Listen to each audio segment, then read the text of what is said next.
All right, my extraordinary beings, welcome back to another episode of Naked Sunday. I am your host, Caleb Nelson, and I have the lovely Abby Beale as my guest today. Abby, welcome to the show. Thanks so much, Caleb. This is going to be fun. It always is. I love having we were talking about this before, like, I don't really have a premise to this whole thing other than like have great people just share themselves. I fundamentally operate from this idea that I think everybody has an interesting story to share if we are willing to just step outside of ourselves and be interested in another. All of a sudden there's this interesting permission for a beautiful exchange to happen. And I mean, that's kind of the nature of how this whole thing came about. So but yeah, let's just see where it goes. Okay. I like to start all my episodes off with why I appreciate my guests. Dare I say, this is my premise for the start of that whole thing called world peace. Maybe we should start telling each other why we love each other a little more. Crazy concept. Maybe I'm a little bit outside of my mind. My wife definitely thinks I'm outside of my mind, but whatever. But even just talking right now before this, I mean, you had this genuine concern. How are you doing today? And when I say live in the dream, most people are like, oh, that's interesting. But you kind of like pushed back a little bit. And I like a little bit of the exchange. I find too often, that's why I love the idea behind nakedness is about the authenticity. It's not always about just, what's the word, tacitly agreeing with things, with a tacit approval. That's what I heard once. That was a statement of just like, cool, people just kind of do that. I like to be challenged. And I like when people push back a little bit, especially with, you're going to talk, maybe I'm curious more about your homeopathy practice and all that today. In the health field, as a practitioner or as somebody who's guiding somebody through a healing stage, we'll call it, I'm using very blanket terms, if you don't hold people accountable and speak truth into a room, you're not really giving somebody the opportunity to grow. So what I just appreciated was just that, just, hey, let's have a real conversation. It wasn't just okay, cool, you said some statement and like, really? I love that. I love the curiosity behind that, and let's explore a little more. I was actually having a great day, and I have continued to have a great day. Like I told you before, I got my dog snoring next to me. He might get really loud with his snoring. Like if he really gets into his dreams, he starts to get like to woof at, you can tell he's like chasing some like an animal or something, play like little woofs, and then his feet do one of those things, a little paws. I digress, but I just wanted to share that I appreciate that about you, because that type of challenge or that type of willingness to have like just not like, it's a healthy resistance, a healthy accountability in a relationship, for me has always allowed me to grow. And I always find that comes from a place of courage and stability. So thank you for being that. That's what I do as a homeopath too. So makes sense. I love it.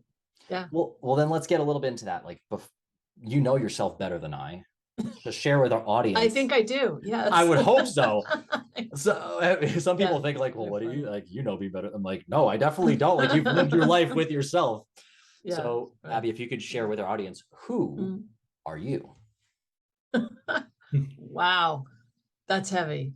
I was thinking about that this morning. I was remembering I did some Sandler sales training years ago, and I remember one of their exercises is basically trying to strip yourself from all your roles, you know, being the wife and the mother and the sister and the friend and the employee and the whatever, and you know, and then you're sitting on an island in effect naked, literally, like, and then who are you? And it was just like I don't know why that came to mind today, except for us probably meeting today. But it was just, I remember that exercise so powerfully. It's like, yeah, who am I? After all my roles are stripped, because that's how you then build your relationship with other people, is when you at least know who you are. You know, so I love that. That's the Sandler sales training. Anybody that wants to go do it, it was, you know, it was good. So who am I? So I think who I have become is somebody who is working towards, and I don't think there's ever a, you know, I don't think you get there, but I know that life is a struggle and we work towards wherever we think we want to go. That I think where I am is trying to be integritous in who I am and what I think and what I believe. At times I've been more vocal and other times not, depending on the reaction of other people. But I have found, I started out in my career, as an entrepreneur in 1988 as a speed reading expert, because that's what I felt was so important for people to know, because it changed my life. And I became more solid in my knowing of who I am and what I do because of reading what other people have written. I mean, it's a beautiful thing that people write books and you learn from them. That's really the value, I think, of reading. And if you don't like to read, listen to podcasts, because they didn't have them back in 1988, right? Yeah. So, but even still, audiobooks, you can get it that way. And so I just felt like it was like, not many people are doing this, and they're still not doing it, at least the way that I'm doing it. And so I kind of feel like, okay, I was on a right path right there. That was a great path. And then when 9/11 hit and all of a sudden I couldn't go out and travel and do the training that I was doing and whatever, it was just like, well, so what do I want to do with my life? What would I be? And that was when the idea of becoming a homeopath came in, because my son, when he was 9 months old in 1996, he had repeated ear infections and was on tons of antibiotics. And I was just like, they wanted to give him tubes. And I know that that's a common procedure, but I was, as a mom, I'm like, okay, maybe there's another way. And through, talking to people, and it ended up being my own mother who said, hey, have you gone to a homeopath? And I said, a what? A homeo what? So I didn't grow up with natural medicine. So that's why I'm surprised it was my mom. She got into it later in life. And she said, no, I don't even know what that is. She said, well, go find one and bring your son. And I did.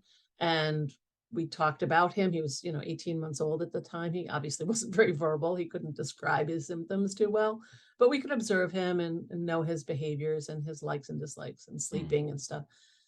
And when we left, he got two little sugar pellets that we put in his mouth, and he sucked them down, and that was it. There was no other ear infection at that time.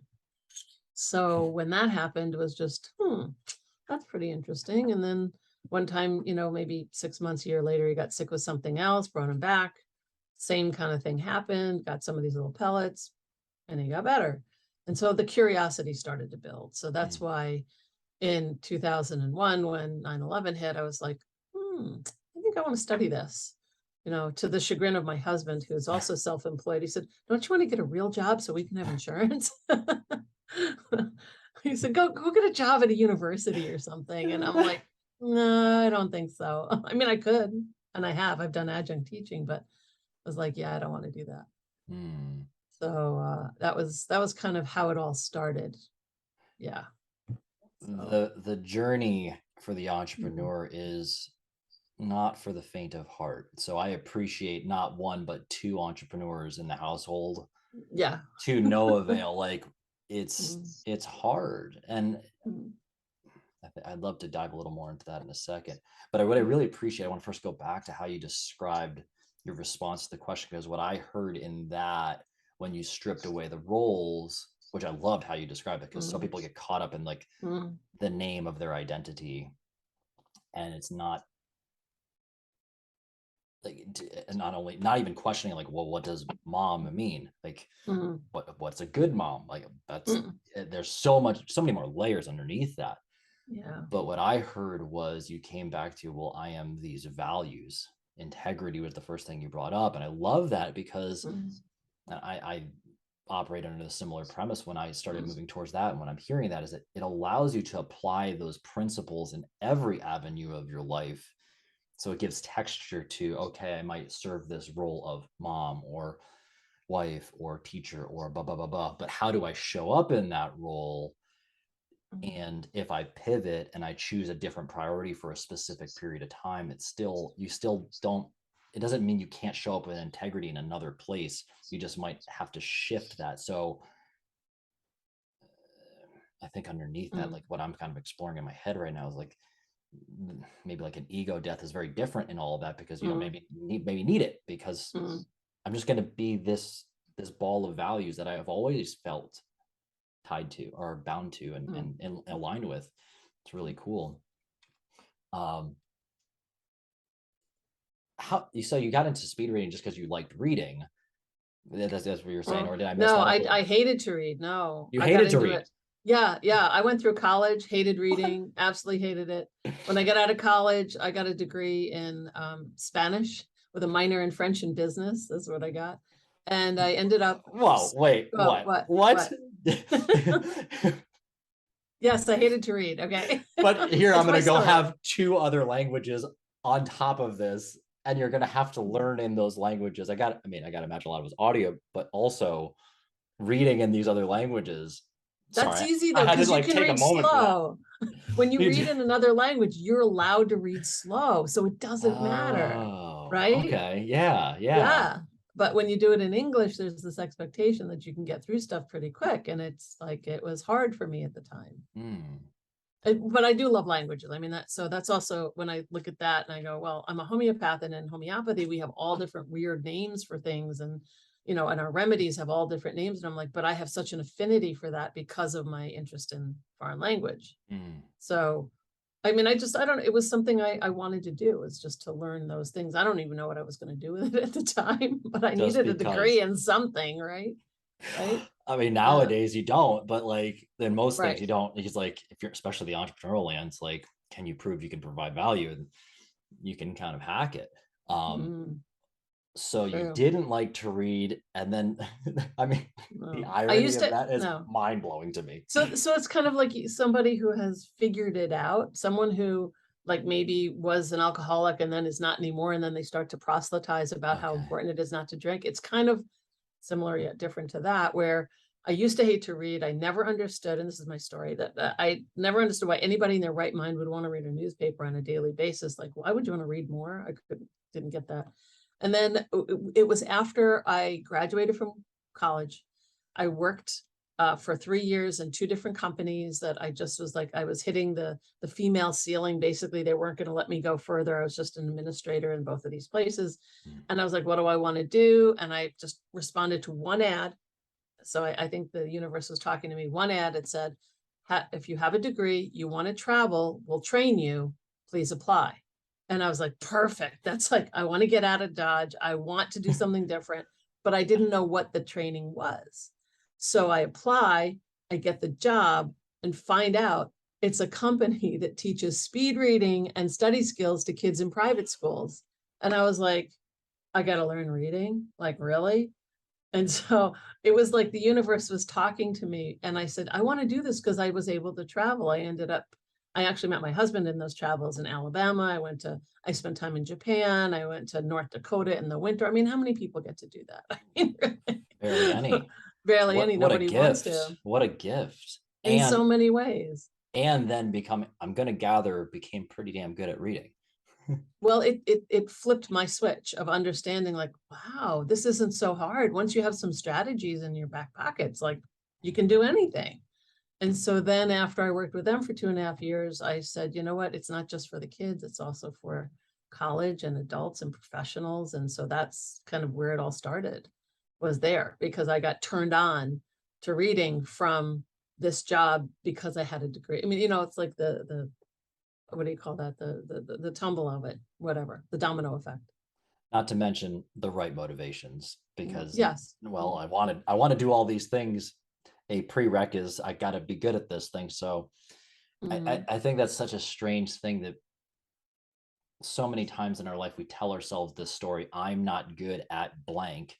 Mm-hmm. And for me, it's always been something usually around like numbers and technology and all those things. But like the second the motivation's there and you have like oftentimes like a sink or swim moment, all of a sudden you Yes. can rewrite that pattern and all of a sudden maybe I do like it. And it's The like, light bulb went off. It was like, wow, okay. wow. And to think like you Yeah. would like how that's how you met your husband. Like what a beautiful story. Like not only overcoming this thing that was perceived a weakness, but now it's fueling so many deep, enriching aspects of your life. There were so Wow. many things back then that, like, I believe in intuition, and the body knows. It knows when you're making the right decision, and it knows when you're not making the right decision, because it tenses up when it's not right. It's like if you have two different things to decide. I've done this with my kids all the time. Like, if you think about this, how do you feel? And when you think about this, how do you feel? And so it made so much sense. Do I want to stay where I'm at? I have an apartment, I have furniture, blah, blah, blah, blah. Or do I want to like throw everything, caution to the wind? Do I want to travel? Do I want to put everything in storage and whatever? And it was just like, yeah, this is what I want, because my body just got all excited about it. And this just weighed me down. And so I do that all the time when I have decisions to make. I can't say it's 100% that I make it right, but it's about 90-95% that I can do the right decision based on those two pieces of intuition. And that's kind of how it got started, was just saying yes to that opportunity. Now, I'm in alignment with the intuition piece, and I think a lot of people write themselves off to their own intuition. Mm. And I love how you discuss, like, you feel it in your body. Mm. Yeah, sit with it. You got to sit with it. In your experience, whether you use it with your clients or patients, however you describe them, like, where do you see that disconnect? Or is it just a lack of trust? Like, what's going on there where people, especially the health field, I feel like people are so confused with how to take care of themselves, and they've lost that. I mean, what I Yes. think, what I'm hearing from, like, hey, I'm going to go on this journey because I'm reading my body right now. Like, that's some people, oh, that's too woo woo. It's like, well, maybe, or maybe it was actually really intelligent, like, because you actually could quiet everything else and really dial into what you were feeling called to do. Can you just explore a little bit or share a little more about some of that? Because I think it's such a foreign and scary concept to too many people. So I think a lot of people are not very well tuned into their bodies. They're very tuned into their minds, but they're not tuned into their bodies. And so when, like, even when I meet with clients now with my homeopathic practice, I added only, no, I've been in practice almost 10 years. And so about maybe 2-3 years ago, I added to my intake form a section on self-care. I wanted to know sleep, hydration, exercise, mindfulness, all like a series of 5, 6, 7 things, to see if what they do and if they're acutely aware or not of themselves. And I would say maybe 20% have some good stuff written in there. The rest of them have like sleep sometimes, hydration, I'm trying, and it's like, okay, this is where I can also work with you. It's not just a homeopathic remedy, but it's also about your habits and about how you think and how you feel, and to tune into that. With homeopathic care, one thing we need from people is very specific details. Like, so you have a sore throat. Okay, tell me, is it on the left side or more on the right? Okay, does it feel better from warm drinks or cold drinks? Can you do a dry swallow? What happens when you talk? Is that a problem? Is there any mucus that comes up? I mean, we ask details, and some people are like, I don't know, it just hurts. And you're like, we teach people through our care, if they continue with us, how to be self-aware of all the things. Like, when you go into air conditioning, does that bother you? Does it help when there's a storm that comes in? I mean, the little minutiae that go along with all the different symptoms that we have. And so a lot of people are not tuned in when I first start working with them, and then they get it and they go, they track it, they know what I'm looking for. It's very helpful once they do. So it's kind of like a peeling off of layers of just like, okay, I'm not just this thing, I am this thing that has different modalities and likes and dislikes and preferences. So it's a really interesting process, and I have to have a lot of patience. And this is God talking to me, because I used to be, and still at times can be, pretty impatient. But this is one practice that you cannot continually be impatient, because it doesn't work well. So I'm learning that. The universe is speaking to me on that one. Well, I really appreciate you sharing that piece there, Mm. because on the flip side, you're also being a model for patients, or of Mm. patience for the client, Yeah, because if they're in pain, they're trying to rush out of pain as quickly as possible. Go figure, everybody rushes I to get get it. the pill Yeah. very quickly, or whatever that, shoot me with whatever, like, without realizing there's an ecosystem of other factors that might be playing a role in this thing. Like, when you were describing all that, all I visualized was somebody standing in the middle of a very thick fog, Mm, How the in the middle of a forest, no less. Of mhm. course you keep banging into trees every step you take, or you get stuck. And it's like, Mm, well, what if you first let the fog settle and then you take mm, a step? Not only will you feel less chaotic, but then you will also probably not walk into the damn tree. Like yeah. it's not the tree's fault. You keep running into Yeah. it. You're Yeah. and they're looking to just saw down the trees as opposed to like just first come to terms with yourself. And It's a great analogy. That was a great analogy. You did that. Love well, that. you Mm. set the table for that, so I appreciate you just like giving me an ollie. Like it was an ollie, and I All came in with the oops. There we go, basketball there you reference. See go. where I went with Okay. it? Yeah, right. Right. I see. But Um, it's the courage to have the patience. And I, by even you saying that, it reminds me too. Like, mm, because it's like, great, I see the answer, but if they mm. don't see the answer, it doesn't matter. We just, I have to help. I have to walk them into it if it's possible. Sometimes it's not, but for the most times it can get there. mhm, Yeah, mhm, they have to, I do my best. I know I've seen some homeopaths or naturopaths when you go and they tell you you need to change your diet, you need to start exercise, you need to drink more water, da, da, da, da, da. And of course everybody leaves that office going, I don't know what to do.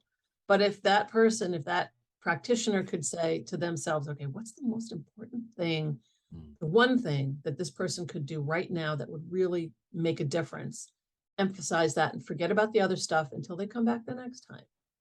So maybe it's just, okay, now this is really important to stop, and we're going to share with you an app on your phone that will help you start meditating.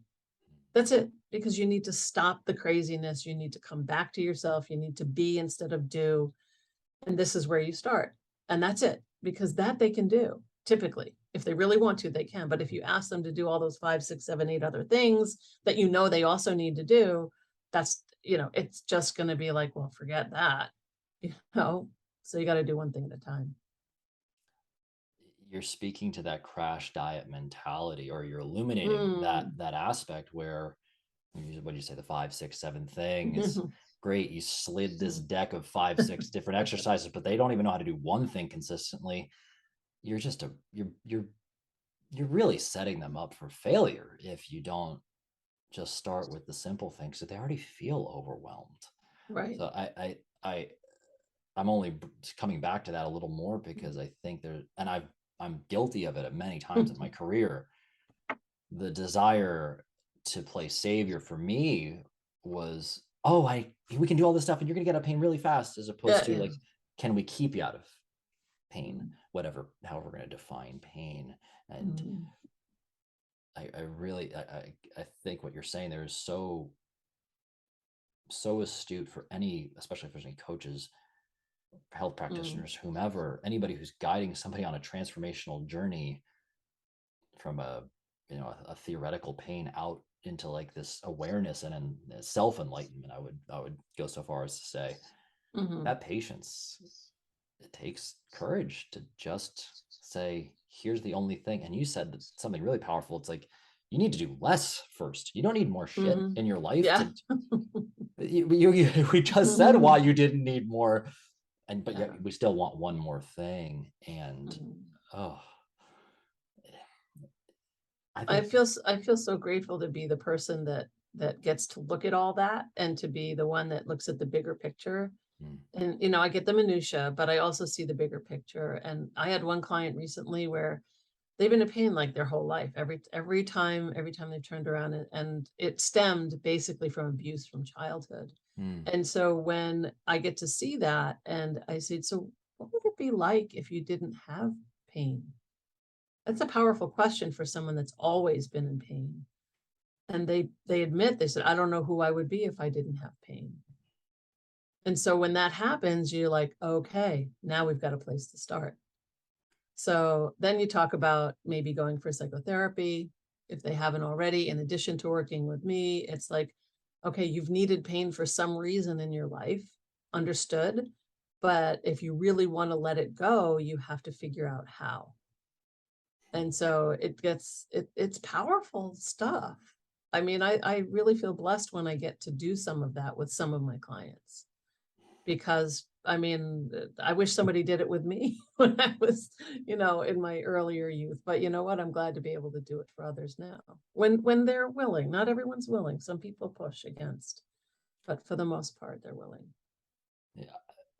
What you brought up there was that same who am I without pain? Well, it's drop the without pain. It's who am I? Yeah. That, and especially you said they were like 40s, 50s sometimes, like Yeah, she's 53. to go, let's call it, we'll say like, I don't know, maybe it was like pre-teens or something. They're like 30, 40 years, 50 years of living in that identity and knowing how to survive. Like I can exist in the world and get by, Mhm. but never feeling safe enough to necessarily explore what it would be to just feel good. Not Mhm. great, Mhm. good. Mhm. What a, Yeah. I mean, that's heartbreaking to me, but you could see in that when you talked about how people, not everybody's ready, all I hear is fear. It's like, this is a big unknown. Like, what if I change this identity? What Mm. happens then?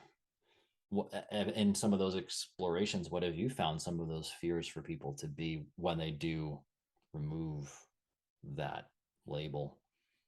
Sometimes it's because they feel they need people around them, and when they're in pain, people will come around them.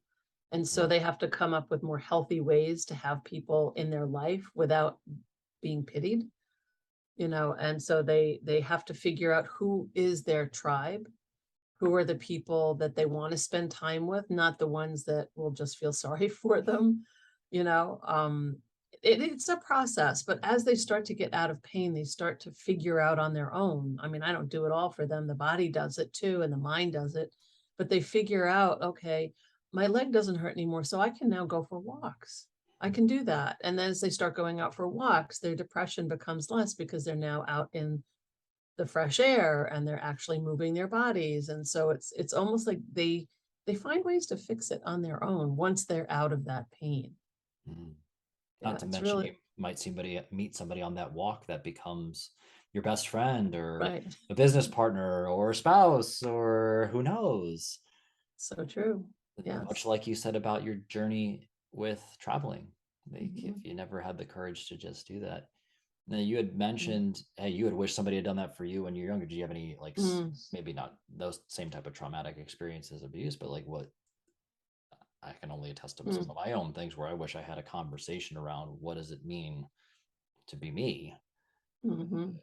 What can you share anything Mm. around that?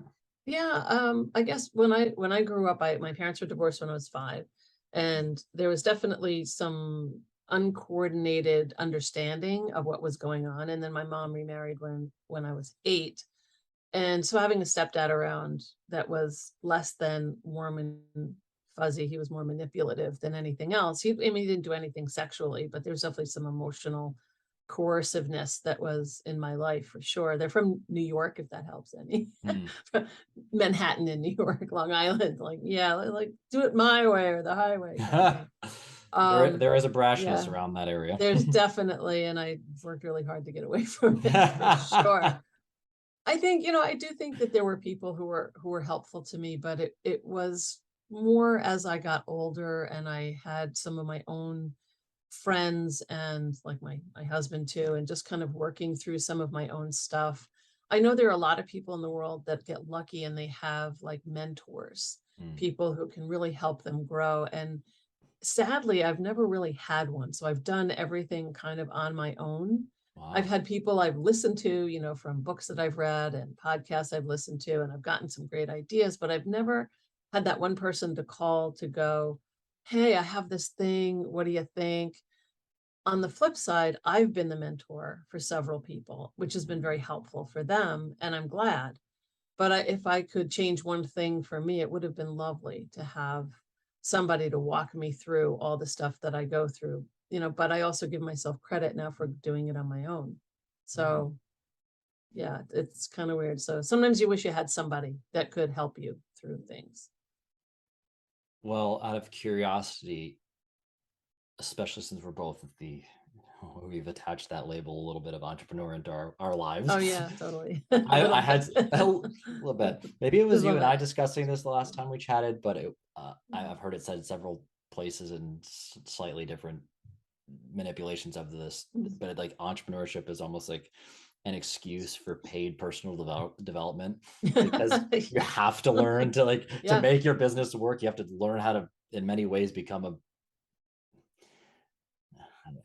saying a better person is a strong word, Mm. because what is better? Successful. It's successful. Successful, It's successful, to keep the thing prosperous. yeah. I know in my journey through that, that's where I've leaned on voices and have had different people. Are there specific instances in that realm? Because I know a lot of coaches, entrepreneurs listen to this. I'd be curious to hear like some of those moments, because in my experience, it's like it can be a lonely place to be the like, I'm responsible for this entity. I've birthed this idea out of my head, and I'm gonna make it work. And to take this, to shoulder that responsibility is not a weight that I think that so many people can really understand. You have to have walked that path a little bit. So, whenever I hear people's stories about, they're like, I'm like, oh, cool. I guess I'm not that alone in the world. Like, Yeah. there's somebody, and not that I'm like celebrating their pain. I'm like, Yeah. they get me. I don't have to explain this. Like, we could just cut to the cool shit now. Like, that's the fun stuff. But Yeah. long wind up to like, what are some of the things that maybe have stuck out in that path, especially to me, the health field, whereas it's an interesting dynamic. People are drawn to the health dynamic from a lot of different things. I'm just really curious about a lot of your experiences, and where you would have seen health being beneficial to you. It's a really great question. And in my head, I'm starting to think of what I want to say. And so here's an, I don't know how this is going to come out, but here's an analogy. Yeah. So there are people, thankfully, who do like to work 9 to 5, 8 to 5, whatever, in a fixed world, Monday to Friday or whatever their job is, but it's a fixed place where they have to go because somebody's paying them to be there. And now our world revolves around all those people and that they do that work. So I'm grateful that they do it. There's a thinking, however, when you're in that world, that it's like, so I'm going to get paid and this is my insurance and this is going to be my retirement. And there it's a pretty narrow place. You can't really be thinking out the box. Like, it doesn't matter how much you do at your work, you're still going to get paid X. It's just the way it is. So it's almost like somebody that goes to their doctor all the time and says, okay, tell me what I need to do, tell me what I need to know, and give me the drugs. And that's what happens. But they don't go to the entrepreneurial side. And so we look at the entrepreneur that has an unfixed schedule. They're all the hours in the week could be, wherever they want to work, whenever they want to work, as long as they want to work, as little as they want to work, and as hard as they want, or as less as they want. And these are the people typically that look at their healthcare and go, I have choices. I have things that I can do that are different. I can look at, my back hurts. I don't have to go to the orthopedist and get surgery or get painkillers. I could go to a chiropractor. I can go get massage. I could go get acupuncture. I could go to homeopathy. I could do lots of different things. And so I'm not saying that I only see people that are entrepreneurial, but do you see the difference between somebody that thinks that someone else is going to fix them versus someone that can fix themselves? Yeah, that It's resonates so on that so many levels. Like, okay. I'm Okay. just So nodding and it like, worked. I Okay, it feel worked. you. I feel you Okay. all the way through on that, because, Okay. well, what I hear in that and what I observe, like I said before, there's a lot of courage to say, I'm going to take this idea and I'm going to put it out to the world and I'm going to make it work. And you have to, by nature, with that, be adaptable. You have to learn how to think critically and creatively and adapt on the fly, and learn how to navigate a multitude of different relationships and wear a lot of different hats all the time. But because of that, you also always open your mind to other opportunities by simple nature of, that's what it takes to survive. You can't just see it, because if you keep going in that one direction, it's not working, you'll die. Like, the thing is not going to work anymore. You have to be willing to pivot. And that's what I enjoy about that type of persona, much like what you're saying. Mhm. I think I agree with you in that the entrepreneurial mind, because there's a lot of people within businesses who want to grow to that leadership role, like C-suite and managerial. And like Mhm. once you're responsible for more people, that Mhm. takes on some of that edge, because you start to see how one of your decisions has multitudes of layers of consequences. So I think the way you described that was also very tactful, because it's not Mhm. just that, it allows for, my friend likes to call it like being an entrepreneur. Yeah. He Mm. grows within the business, but he wants to Mhm. reach the top, and you have to think creatively to do the same thing. It's just a different game. Mm. um, Yeah. I've Mhm. digressed a little bit, and I'll No, no, I got let's it. keep No, going. you're good. You're relating. It's good. Yeah, just saying it Yeah. in my own, like I'm just Yeah. trying to contextualize, make sure I'm hearing the right thing Yeah. too in my head. So Mm. yeah, yeah. Mhm. um Please keep going. Mhm. I'm loving that take, because that makes me feel so much less crazy. Well, I mean, I know I just, from what I just said, that analogy is that I think what I'm hoping for anyone that may be listening to this is that they start to, if they haven't already, be really critical in the way they think about their health. Because right now, especially, and I say this kind of quietly, but it's a scary world in the medical profession. There's just a lot of people leaving it. You know, if you need a specialist, you may have to wait 3, 4 months. It's almost like living in Canada with socialist, medicine, where you have to wait until they're ready for you, until there's room.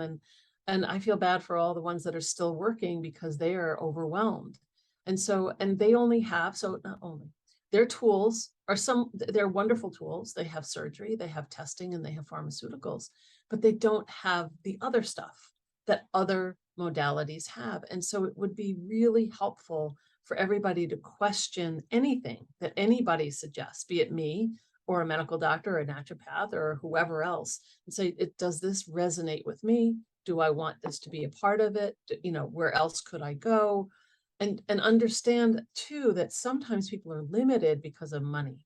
Insurance companies will pay for the testing, the surgery, and the pharmaceuticals, but they don't always pay for the other stuff. No, I mean, no insurance company pays for a homeopath because we're not licensed. First of all, we're certified.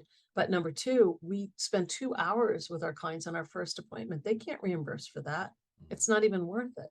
So there's definitely some out of pocket expenses, and that's hard for some people. And I get that. So we try, I mean, some of us try to have, payment plans and other things that will allow people to still participate. But believe me, if people people could use insurance for a homeopath or any of the other modalities that they would like, our practices would be full because people want to try it, they want to do it, but they're limited by what they're allowed from their insurance companies. So it's got its downside there too. But then again, we also have people that are dedicated because when it comes out of pocket, they're going to do something with it. It's different than here's my $25 copay. It's a very different mindset. So Those who pay yeah. attention. Mhm. I Mhm. live and breathe by that one, and I see it on so Mhm. many levels. I'm dealing with Mhm. one situation right now where like money went one direction, the other it didn't go the other, and I've given them like Oh, the quote unquote free advice plenty of times over, probably thousands of dollars worth of free advice on their uh-huh. business, let alone like the other things in like on a holistic level. And you could just see, well, because they're not willing to invest the other way around, they don't take the actions, and then there's trickle down Doesn't work. consequences. Doesn't work. Right. And I think there's a fear of like the convenience of, I could just pay for this thing that says it will solve my problem and quickly. Mm. People don't realize like it's just being in health care is really not health care. It's reaction, like very It's reactive sick care. care. It's sick Sick care. care for the most Sick care care. versus well care. It would be great if we could move to a well care society instead of a sick care. I would love that. Yeah. And I think Mhm. most people don't understand like that's it's incentivized by Mhm. money. It really is. Like that's who's Mhm. paying the pharmaceutical companies and all that stuff. Before people get worried Mhm. about conspiracy theory stuff, like it's just a real thing. I've talked to doctors about it. And Mhm. when you're saddled with hundreds of thousands of dollars in college debt, university debt, whatever, student loans that you cannot get out from, like, what are you going to do? you're going to probably, especially when you're burnt out and you want to do the best you can, you're going to have to first pay the bills. And not a lot of people, it takes courage to then build the new skill set to move to a cash-based practice. That's a new thing and especially if you've only been designed in your mind, you've like, this is my path and this is the way to be able to, that I've been told I can treat. To change that perspective is very, very difficult. And I have a lot of empathy for them. I don't think the doctors or the people in that like very Western medicine side are bad. I think it's a consequence of the system. And I've talked to a lot of doctors, they leave the field because they're like, this is not why I got into this. Right. This is not in alignment with who I am. And you're losing a lot of people who had great potential. Just maybe they didn't have the business acumen or whatever it is to be able to do the other stuff that might allow them to give the well care that you and I are talking about. Yeah. I love what you said. Like, you took a zoom out and asked very basic things on you said on your intake. How's your water? How's your sleep? Are you walking? Like, not rocket science. You're not saying right. Hey, did you train like that Olympic athlete workout program I saw like last week? How many marathons have you run? Like, no, I don't put that in there. No, like very basic stuff. And the fact that so many people are like, I'm trying, which they're not lying, but the reality is like, they're probably not really, all they're remembering is that one time, maybe 2 weeks ago, they went for a walk and maybe that one time they had but they're already in the fog. Like, how do they even remember that? Like, that's the best they can answer. And I hope people have the courage to say, like, take a little bit of leap of faith, because on the back end, working with somebody like yourself, what I heard in the rest of what you were saying is like, you're giving autonomy back to the patient, back to the client, again, whatever the semantics of the words are. Yes, it's scary to start thinking for yourself, but now you have options. You don't have to feel pigeonholed. Like, man, it's a big deal to go under the knife. It's a big deal. It is a small thing, but like, recovery is much bigger than what they make it out to be. Like, oh, I've just got a little minor surgery. They're cutting you open. And there can be complications. Not that it happens all the time, but it seems like more and more there's more complications from regular procedures than normal. I don't know. At least that's what I see. At least those are the people that end up in my office. But I want to add one thing that a colleague said once, which I had to laugh, because when people complain, oh, I don't have the money, to do any of those things, and acupuncture, chiropractic, whatever, massage, yet they've gone for their mani-pedi, their manicure and pedicure, religiously every 2 weeks, and that's like $75. You're like, well, there's your priority. It's like, if you're willing to spend that much on your own nails, then, and not on your health, then that's your choice. But if you look at what you spend your money on, or you go to Starbucks every day, or it's like, what are your priorities? And can you let go of a few just to see if there's something else that could make you feel better? And so I just remember the mani-pedi thing, because it just made so much sense. Like, yeah, people don't think about it. That's what they do. But then they want to, we ask for $100. It's like, oh, I don't have that. Or more. Okay. Like, or more. Right. Well, the flip side to me, I had this, and I'd be curious to hear your thoughts on it. I had this revelation not that many years ago. I remember raising my price once, $5. And that's all. Oh my God. It's many times more than that now. Okay. But it was like, wherever I was with I think it was like, I can't remember, but I remember it was just like a basic, had to raise the membership rate $5. And you would have thought I took somebody's firstborn. Like, it was insanity. So the first thing I thought of was like, I'm never doing this again for this low of an increase. Like, this is insanity. And anybody who's a coach who owns a practice, or like in any way, shape, or form, probably feels my pain about like having to deal with that. I was like, next time I do it, it's going to be significantly more. So they can complain the same and you'll still get what you want. And you're like, this is the other flip side. I'm venting a little bit. So just bear with me here. But for anybody who's afraid of it, usually like the percentage you increase it by is about how much you'll lose, but you break even or make more on the back end with less clients, but you drop off all the people that were whining anyway. So like, that's my sell for anybody who's wanting to, like, you've reached that point in your career, like, move your rates up. Like, it's okay to like take care of yourself, because so many practitioners play savior, and you're trying to save everybody, but they bleed themselves dry for people who are not willing to to, like you said, like, can you give up the $75 every couple weeks? What if you just went down, go down one appointment a month? Like, you I'm or not telling them to do it though, but yeah, I get what you're getting. well, the other side is, and people think I didn't, but like, I stalk their social media. I look what's going on because I want to know what's going on in their life. And you see the congruency, like, oh, Oh, people act like we don't know what it costs to go out for dinner and drinks. And when you see it like 2, 3 times a week, people have told me the bar tabs they run up. And I'm like, that was at that time, that was like well more than their membership for one night. Like, are you out of your mind? And just so many people don't see, it's like, this is the obvious reason why you're not feeling good. These are all the reasons why you're hurting. But to be told I can't do this is a strange thing. I come back to this is like, when I started to raise the rates, and when I started, like, especially getting into the high ticket space, I realized that the price had nothing to do with me. That specific example, I raised it only $5 and I changed nothing about what I was doing. People got better results. And then I asked myself, well, if I raise it more, how much better results would they get? And it spoke to me that the number had nothing to do with me. It had everything to do with what that person valued themselves at.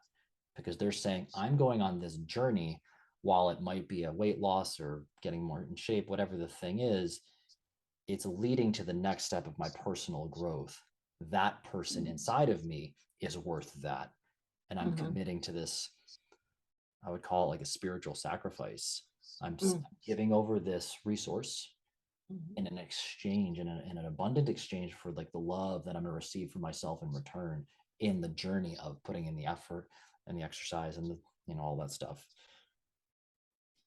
Didn't know where I was going to close that rant out. I don't know if you have any Do you thoughts. feel better? Do you feel better? I just have to know. I do feel a little better about it. I do feel a little better. Thank you for bearing with my okay. griping for 4 seconds.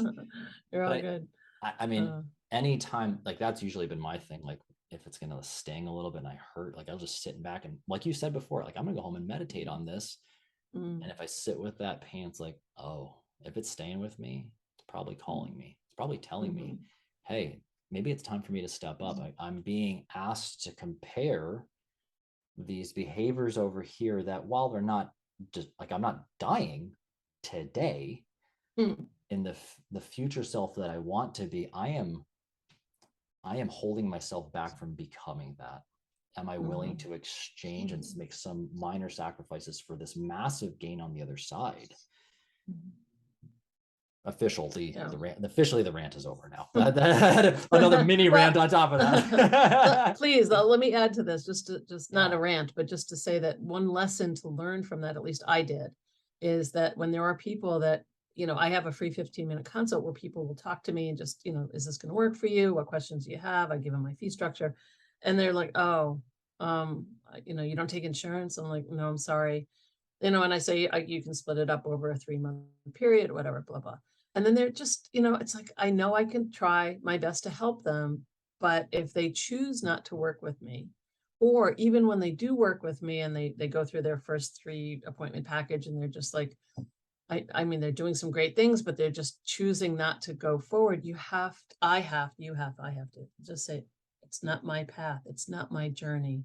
This is yours. Like, if you choose to continue smoking and you have tons of bronchitis and you want the bronchitis to go away because it takes you out of work and you don't feel well, I can't help you. You have to, I mean, it's obvious that the smoking, and it's said once, it's like, that could be the problem of why you still have the bronchitis. So at some point you just got to go, this is not my journey. This is theirs. And and I know that they need to really quit smoking, but if they choose not to, it hurts and you feel bad and sad and upset, but it's not my journey. It's theirs. And we're just here on the periphery to do what we can to help. But if their journey continues in the way that it's going, it's their choice. And it's not an easy thing to do regularly, believe me, but there are times where I'm just like, here's my favorite saying, not my monkey, not my circus. I like that. Love that saying, not my monkey, it's like, it's not my problem. It's just not. And so when it comes to that, I always think, not my monkey, not my circus. It's a great, I don't remember who told me, but it was somebody who was important in my life. And I don't remember who it was, but it was such an important thing. I really appreciate you sharing that anecdote. Mm, And I can say from personal experience, I've really mm, struggled to let go of that. mm. Um, I'm sure you want people to be the best they can be and to be healthy and be strong and you have the tools to do it. But if they're not following you, it's so sad. You're like, what? You're yeah, not going to do this. especially in that Yeah. health, we'll call it the healthcare space. There's a Mm, lot of caregivers, people who mm, have been hurt, who've had a pain in their life, they've overcome some injury or sickness or whatever, and they're wanting to give back the same joy that comes from such a powerful transformation, and mhm, knowing like the courage they had to keep going for themselves. My friend, he has his a saying of be a leader, not a savior. And mm, I'm bringing that out because of what you're saying, like mm, let it, not my circus, not my monkey, or not my monkey, mm. not my circus. Okay. Mhm, um is I hear the same thing in that, like, I'm empowering you to make your decisions for yourself. That's part of this game. Um I won't take that freedom away from you, because also by taking away from them, it never empowers them to realize the strength they actually have internally.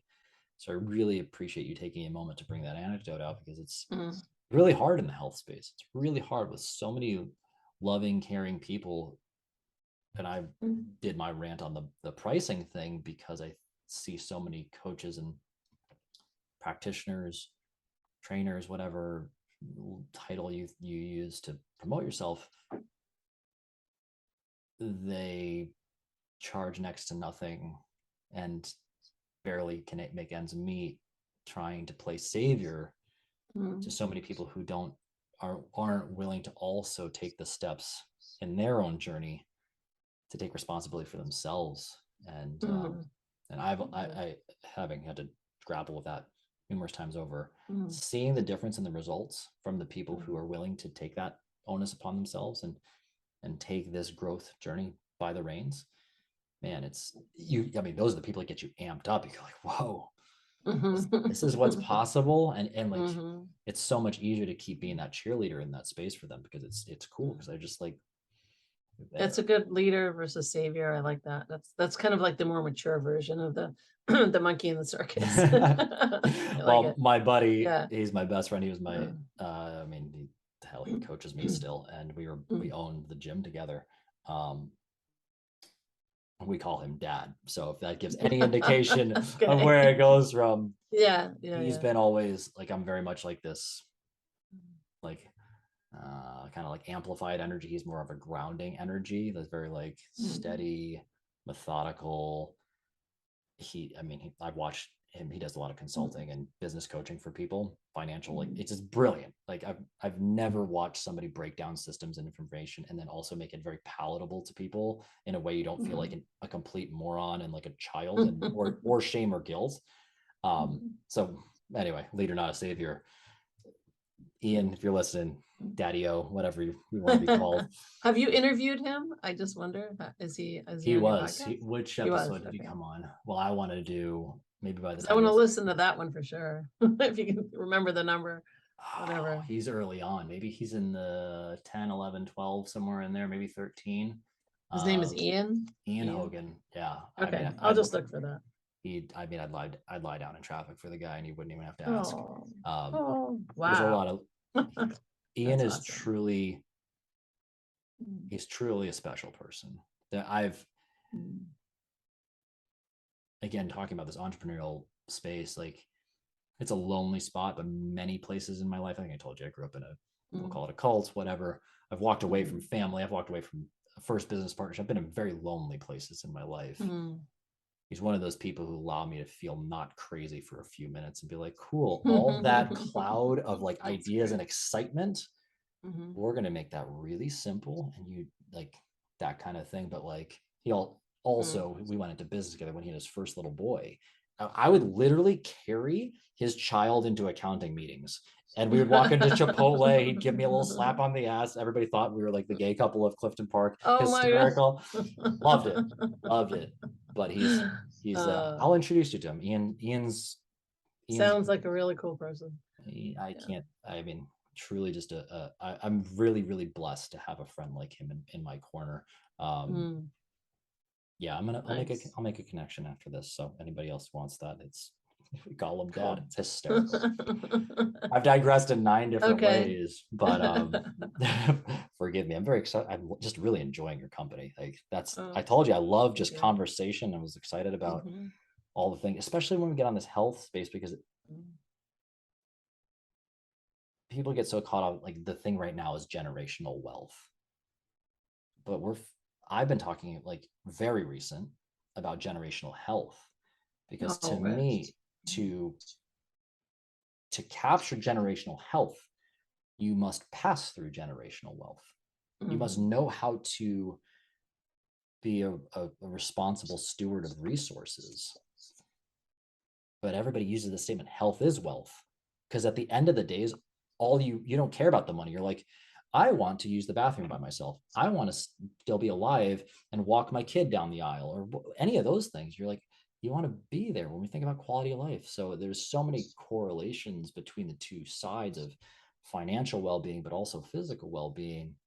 I think if people grounded themselves in the physical well-being, they realize like more often than not, you become better at being a good steward of the financial resources as well. So Ironically, my husband is a certified financial planner, very successful, about ready to start his 40th year in business, wow. doing amazing things for not just us in our family, but for all of his clients. And so the benefit that I get from, I've learned from him, I'm not a financial person, but I have learned from him some. And then to have me as doing the health. So when you just said that, I got goosebumps. Generational wealth and generational health is like, that's kind of what we do, the two of us. It's like, wow, wow, Yeah. cool. You're Thank you. getting me fired up. Let's Yeah. go. Where are we Let's going? go to the moon. To the moon To and the moon. back. Oh. No, I love Oh, that. That's so cool. yeah. I think this is worth spending some time on, because I think, how long, may I ask, how long have you and your husband been married? 30 years. Wow. That's Yeah. amazing. And you've Yeah, both, we're still like each other. Yeah. okay, Yeah. give us the secrets. And I gotta imagine they're Mm. not any secrets. They're like the tried and true, but Mm. especially the layer of the underlying potential for volatility and entrepreneurship for both of you. Mhm. Man, I really respect that. Like share some of just the lessons and the experiences of what it's been like to have a marriage where you still like each other 30 years later. Yeah. If that's not wealth, I don't know what is. People get really like, money is what it is, and yes, you need that to live and do stuff. But man, if that's not sex appeal, I don't know what is. I mean that, like, I'm a little raunchy about it, but like Yeah. that No, I really get it. that fills my heart in so many ways, because so many marriages blow up. I know how hard it is. My wife's a teacher, and that's that kind of like, this is the path kind of way, and she sees me as an entrepreneur, and I know it tests her. So for the two of you, wow, I'm going to shut up for a little bit. I'm trying to think what would be the most appropriate things to share. I would say that we definitely support each other, and I definitely feel blessed because not all men are like this, but he definitely works on trying to understand me and to support me. I mean, I'm a homeopath, not, I'm out there compared to other people. I'm not a doctor, I'm a homeopath. So when he talks to his clients, I mean, he is very clear on, he doesn't hide who I am and what I do. He has my books in his office and he tries to sell some of them, which is so sweet. I mean, and so and then when he was going for his certified financial planner and, his office, he's moved different offices, wanted to buy an office and, update it. It's just like I've supported him no matter what. And he supported me no matter what. And then in the household, he was always there to help with the kids. He coached them. He did what he could in terms of, all that. He not did what he could. He did a lot for household chores. He does more of the outside stuff. I do more of the inside stuff. We figured out a really good routine. Like I do the laundry, I fold it. He puts his own stuff away. I don't even know where his stuff is in his drawers because I don't put his stuff away. But it's like he knows when I'm done and he thanks me all the time. Hey, you can't ask for better. It's like he appreciate you. I mean, that's so important, I think. Thank you for emptying the dishwasher, or thank you for making dinner, or thank you for folding my clothes. I mean, things like that. It's like you're recognized, you're seen, Mm. in the relationship. And once in a while we'll get all sappy and say, oh, you're such a good dad, or you're such a good mom, and blah, blah. And it that is definitely a part of it too.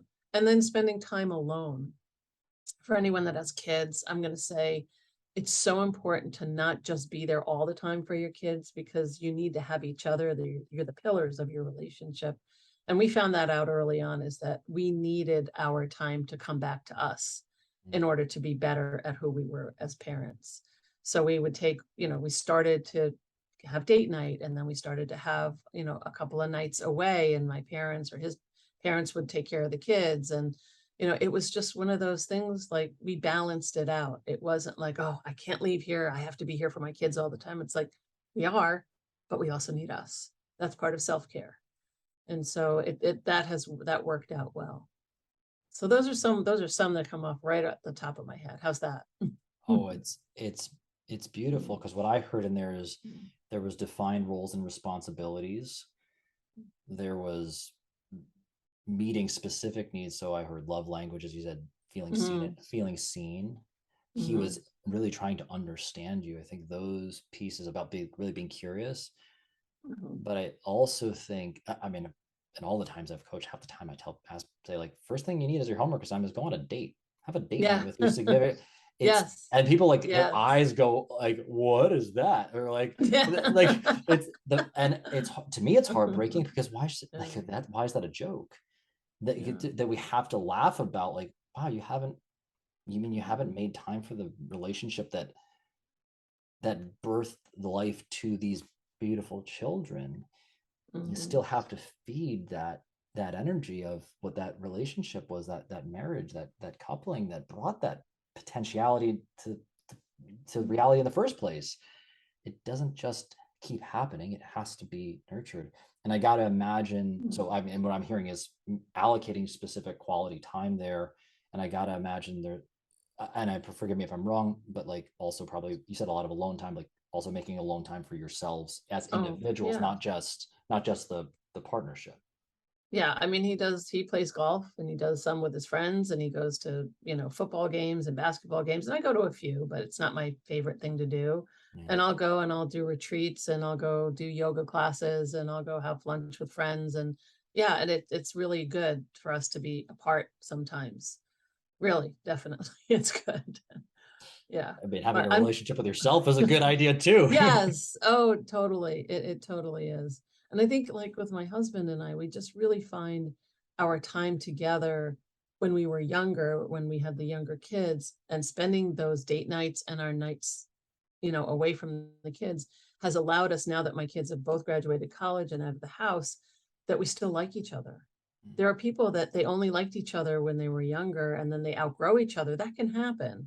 But if you're looking for the long-term relationship, you have to grow kind of together. And so it wasn't like, oh, our last date was when our firstborn was done, was there. And now we have another date when they finish college. Is like, no, that's not the way it works. You got to do it along the way. You got to know each other, because you all grow. We all grow, we change, we adapt. It's a process. And I love that you do that you understand that. That's awesome. I've I'll share where I learned it. When Okay. I was first, like, it kind of was like, poof, this is not a, I heard this quote. What's the book? I heard it first from a life coach, but it was being referenced from a book, so I apologize for not knowing. But No, it's really okay. the quote goes, um, all growth is spiritual growth. And what I started to notice at the gym was people would start going on this journey, and it was usually about a year later. They've changed their health. They're feeling themselves. Something would change. Usually it was the relationship first. Maybe they found somebody. Maybe or if they were married, something was changing there as well. Mm, Specifically with the marriage piece, what I noticed is if the spouse or the significant other did not also choose to go on their own transformational journey at the same time, in the beginning it doesn't seem like mm, a big deal, but eventually it's too big of a gap to mhm. overcome. And I Yeah. to this day I still encourage, hey, are you married, are you working with somebody, are they also in a spot with their health? Because chances are that's a resounding yes. What's the Mm, lifestyle factors in the environment that you both share together that you've both been enabling? It's very rare to have one spouse like very out of shape and the other not. Like that's not mm. super common. I'm not saying it's It does impossible. happen. It does It happen. does Yeah. happen, but by and large, the ecosystem that you're both coexisting and fueling leads to certain behaviors and certain outcomes. So if one person didn't change, like, when you break a belief as simple as, oh, and with women specifically, it was always like they would lift 100 pounds off the ground when they came in saying like, oh, I'm weak. And now that Mm, like the number of 100 pounds that they never thought they could do, it mm, changed the way they thought. And they would start to mhm, look at the rest of their world through a different lens of what else can I conquer? What else can I accomplish? And if they didn't have that same energy being espoused at home with their partner for whatever reason, and then maybe they didn't have the tools to communicate or whatever, you'd mm. see this chasm grow, and Yeah. Yeah. eventually it splits, or the other person would Mm, be too afraid to take the next steps in their life and they would go back down to whatever. um, mhm, so I really commend the way the two of you went through making sure you always did that. um, mm. It worked. was there So far. any, hey, it's still going, it's Yeah. still a Still journey, going. Still still a going. Yeah. journey. Yeah. But it sounds like the habits of the foundation are in place, which is really Oh, beautiful. yeah.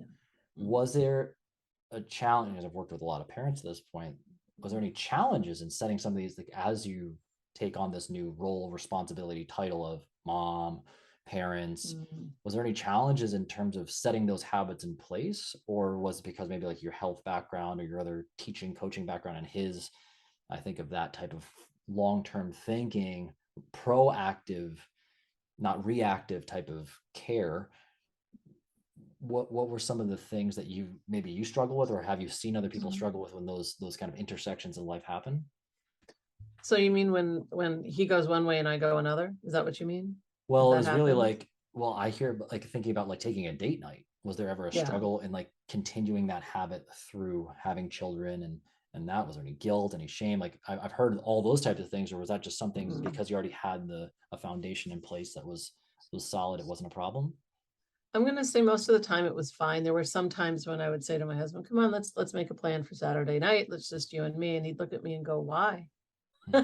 And I would go, "Because I want to see you alone without the kids in a place that doesn't have crayons." It's like it would be just so nice. And he'd be like, "All right, if you want." And then it's a lovely time. And then there are other times where he is the instigator and go, "Hey, you want to go out Saturday?" I'm like, "Okay, sure." Whatever, we'll figure it out. Yeah, Hmm. so I think we've definitely come to some. There are times where we're different for sure, but for the most part, and I'll say also transparently that I'm Jewish and he's Catholic, and so we also had that to conquer as Wow. well, Oh, please which tell. is which That's was very amazing. interesting. Yeah. So I grew up in a reform household, and I was bat mitzvahed and I was confirmed, but it wasn't something I ever wanted to really follow. My parents were definitely more involved in the reform celebration of holidays and stuff. And my husband, one of the things I loved about him when I met him is he went to church every Sunday. As a 26-year-old, he was going to church every Sunday. And I thought, that's interesting. It didn't bother me. And I ended up going to church with him a couple of times. And I was like, oh, that's cool. Okay, that's for him. And then, so it ended up when he ended up going to church, I would go to yoga. It's like one of those I do my spiritual thing, he does his spiritual thing. Wow. And then having kids was like, so what are we going to do? And I was really fine, thankfully, to say, look, you can bring them up Catholic. I'm okay with that. But I hope that if my parents have a Passover or a Hanukkah celebration, that we can still include the kids. So my kids kind of have it both ways. They were brought up Catholic, they were baptized and confirmed and all that stuff. But they're also Jewish from me. And I hope it's okay that I say this Mm. because I am the mom.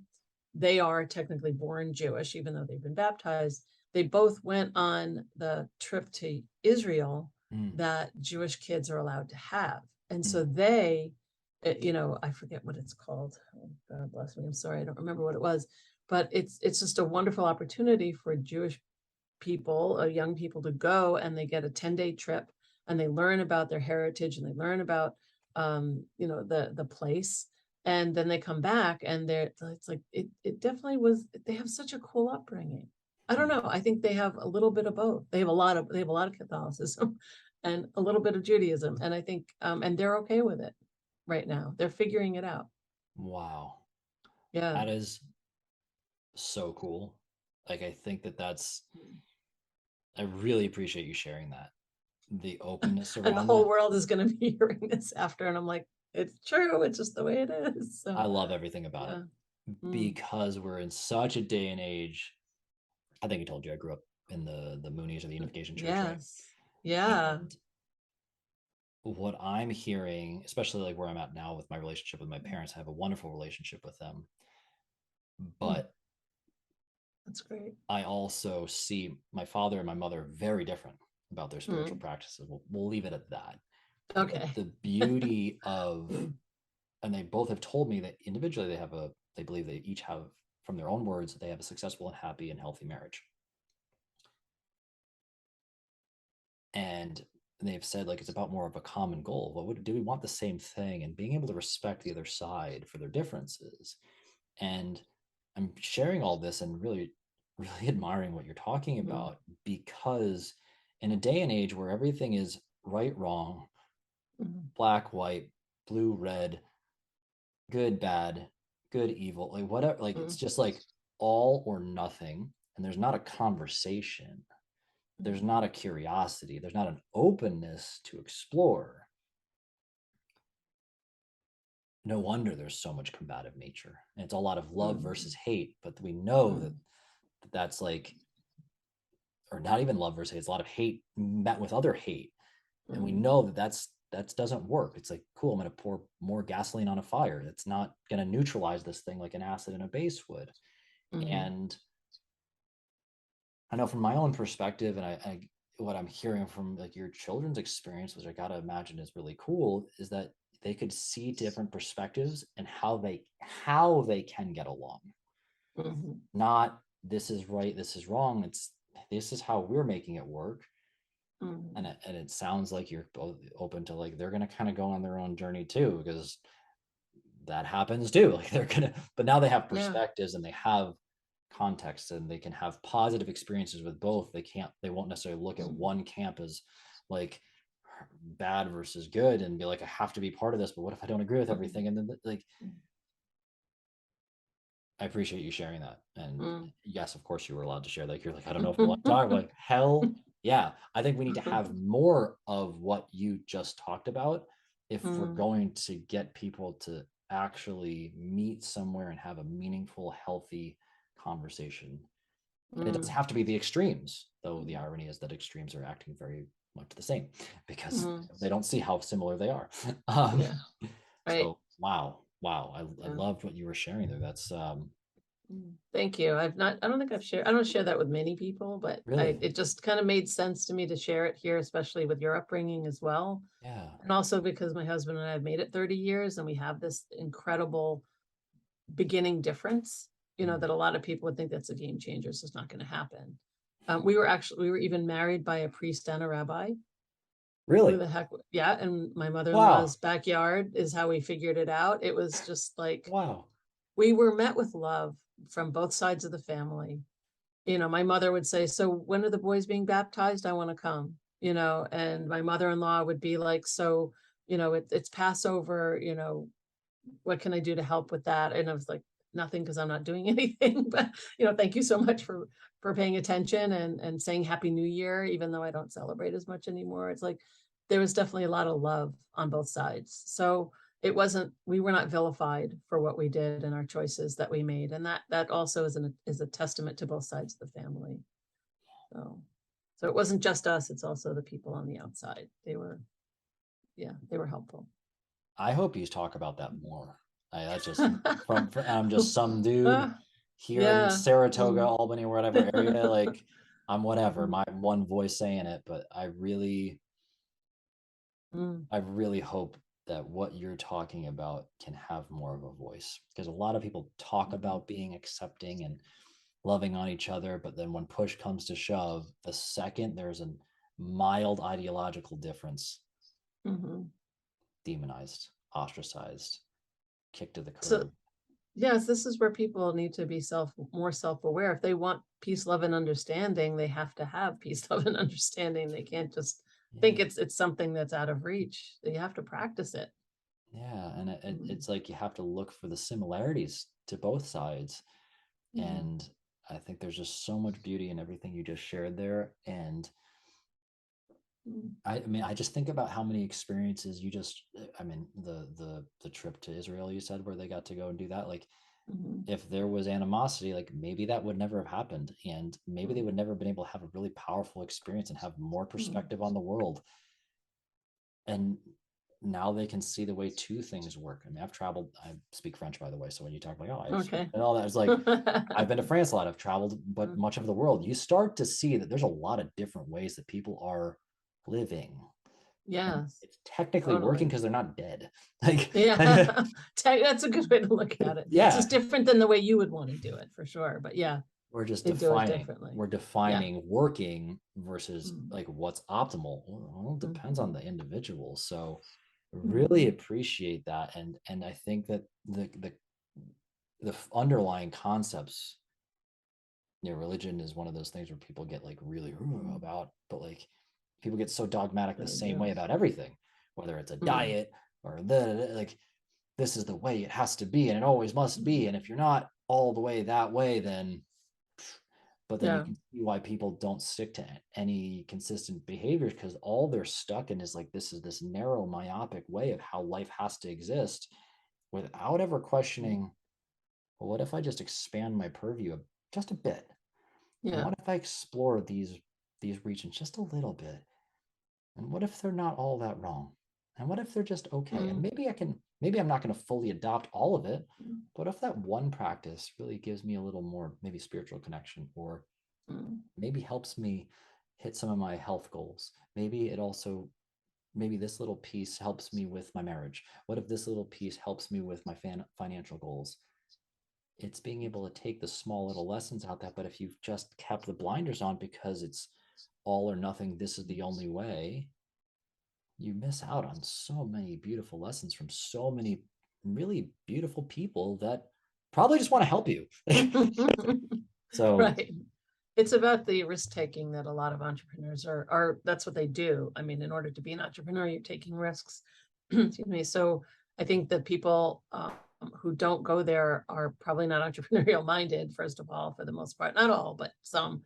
And it's really about stepping into your fear, because that's what entrepreneurs do. And I think, to make changes or to think differently, a lot of people it's scary, and it's the human condition to go, no, I don't like that. That doesn't feel good. And I don't want to go there. And so I understand it. I understand why. But for something that's not going to kill you, like jumping out of a plane, it's a little different, maybe baby steps before we jump out of a plane. Yeah, right. Let's take up this, like, maybe drink some more water before we jump out of a plane. Yes, right. It's one of those, like, that'll kill you. That's scary. But if you just want it, like, maybe I'll go talk to this practitioner and just see what they have to say. That's scary too. That could be as scary as jumping out of a plane for some people. Yeah. So it's just about the risk factor that they're willing to take. Well, especially if they've never practiced asking for help. I can see why that'd be very difficult. But yeah, I mean, for anybody who's thinking about it, like, remember that most people got into a helping profession because they want to help people. Some people, yes, right. Crazy concept, So but true. like, Yes, I know, right? I'm here to help people so I can hurt them. That's right. I want to hurt them. That's right. No, no, no, Oh no. God. Like, I mean, I get it though. Like, especially when somebody in your life might have, who maybe was supposed to present as that figure who was to protect you or make you feel safe or feel loved or whatever, and they betrayed that trust. I get it. I get it when you start to lose trust in certain systems, and it makes sense why people would ball up. But if you never change, you'll never change. So Gotta try. Gotta try. Gotta give it a shot. Yeah. Well, Abby, my dear, you are just simply lovely, and I appreciate everything you've been sharing today. Like, what? Thank you for valuing it. I really appreciate that too. Thank you. I especially what we just like this between the relationship and the like everything in the bleeding up was just like the appetizer to me. But when you hit the marriage stuff and the religion stuff, like at the in all of my experiences in coaching and entrepreneur, at the end of the day, that's all it really ever comes back to. It's the relationship.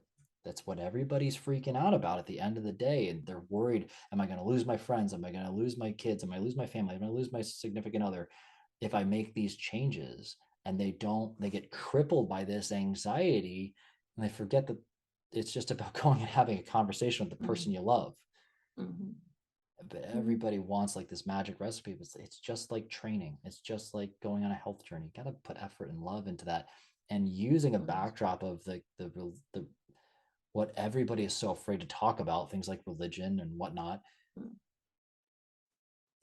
If you can solve that, like what can't you solve? That's the way I look at it. That's what I think of it as. And it's, if nobody has the courage to have to talk about that, like we're not going to get anywhere, damn it. Like that's, I think we, as a society right now, we desperately need more of that, of what you just shared. So, I mean, I'm just grateful you had the courage to share, because it's not always easy to talk about. Not always easy to talk about. You're easy to talk to, so. Oh, now you're gonna make me blush. You're gonna make me. There's not the flushness from my my hot shower before this. My workout in my hot shower. If somebody's like, you know what, I'm ready to take a different look at these problems with my health and well-being, and I really appreciate and respect the angle and the kindness and the empathy from which you approach this with, what would be the best way for somebody to connect with you? Thank you for asking. I would love for people to come to my website. It's Homeopathy Healings with an S, HOMEOPATHY, and then the word healings with an S.com. I just put up a free class section that has like 4 different classes that are free. They just have to give us your email, and then you can see the classes that I've taught on different areas of homeopathy. And I would love to just educate people. And you can read a lot on my website. I have podcast interviews and things that I've posted. So please come and look and learn. And if you want, engage with me for a free 15-minute call, I'm happy to talk. I'm a gently nudge for you to start your own podcast. I think you'd be a great host. Oh. I actually had one for my speed reading. It's called Rev It Up Reading Revolution. And I got through about 18 episodes, and then my homeopathic practice overtook things. So I just stopped, but it's still up there. So if anybody wants to listen to it. But thank you. I could do it. It is one of the things I would definitely excel at if I choose. But I'm very happy just taking all the time I need to study and being a homeopath and learning and getting better at that right now. So thank you for that confidence, though. Well, if you need a guest, okay, clearly now I will come back. You know, I can run my mouth. Oh, I would talk to you. I'll fill gaps if any. Most of the time, I notice people are like usually worried about filling time when we get. I'm like, nope, I'll fill time. Don't worry. You'll fill time. I'll find a way. Great. Any other? What would be some parting words of wisdom or advice that you'd like to leave the listeners with today? This was one thing I didn't share when we were talking about the relationship, and I thought I'll just pop it in there at the end. Yes. Everyone should get a hot tub, because that's your marriage counselor. The kids go to sleep.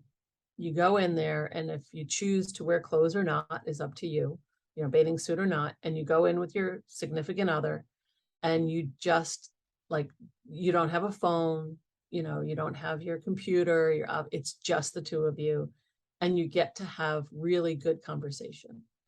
And so if I could leave people with the idea of that, and not everyone can afford that, I get it, but to find something similar to that. Maybe it's your nightly constitutional when you go walk after dinner when the kids are doing their homework. You know, if they're old enough, leave them at home. Just do something where you can connect with your spouse or significant other on a regular basis like that. It's very, very healing and wonderful. Mm. Find your naked Sunday is what you're trying to say. Well, it just kind of fit. Actually, after I One, said, I was like, oh, that definitely fit. that was naked Sunday. Yeah. It was just the two of us Mhm. sitting around that, and I loved it. So like, Mhm. but I love the hot tub thing because it's a great way to like, because you're not going to keep your phone around. Well, you'd hope because No, you don't. electronics It's a rule. You don't put it in. You don't bring it with you. No. just be there. Just be there. I did not anticipate you closing with that one. That is for sure going to be a promo clip on this one. Everybody get a hot tub. Oh Hot my tub God. sales are going to go through the roof somewhere. I got to go make a partnership with somebody, but Oh, you're funny. I love it. I love it. Yeah. Abby, you're fantastic. I look forward to many more conversations Oh, around this. sweet. Like this Thank is, you.